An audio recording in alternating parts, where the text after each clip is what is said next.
ધોળકા નગરપાલિકા દ્વારા ward number 7 માં ₹35 લાખના ડ્રેનેજ અને સીસી રોડના કામોનું ખાતમુહૂર્ત કાર્યક્રમ જૂની શાક માર્કેટ નજીક શેઠવાલા હોસ્પિટલ પાસે યોજાયો હતો। આ નિમિત્તે ધોળકા નગરપાલિકાના પ્રમુખ અશોકભાઈ મકવાણા, કારોબારી સમિતિના ચેરમેન કિંજલબેન જોશી, વિરોધ પક્ષના નેતા મંસૂર ખાન, તાલુકાદાર મ્યુનિસિપલ કાઉન્સિલર સંજયભાઈ પટેલ, ફારૂકભાઈ બેટરીવાલા, સમીરભાઈ મંસૂરી, ધોળકા શહેર કોંગ્રેસના પૂર્વ પ્રમુખ ફિરોઝ ખાન પઠાણ, સ્થાનિક આગેવાનો અને ભાજપના હોદ્દેદાર ઉપસ્થિત રહ્યા હતા।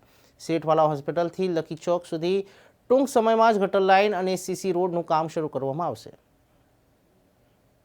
આજરોજ વોર્ડ નંબર 7માં ડ્રેનેજ લાઇન અને સીસી રોડના અંદાજિત 35 લાખના કામનું ખાતમુહૂર્ત અમારા ચેરમેન શ્રી કિંજલબેન જોશી, આ વિસ્તારના કાઉન્સિલરો અને સમાજના સૌ આગેવાનોની હાજરીમાં અહીંયા આજે ખાતમુહૂર્ત કરવામાં આવ્યું છે।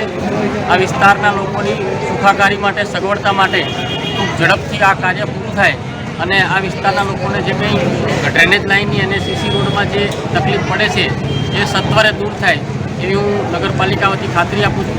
અસ્તુ ભારત માતા કી।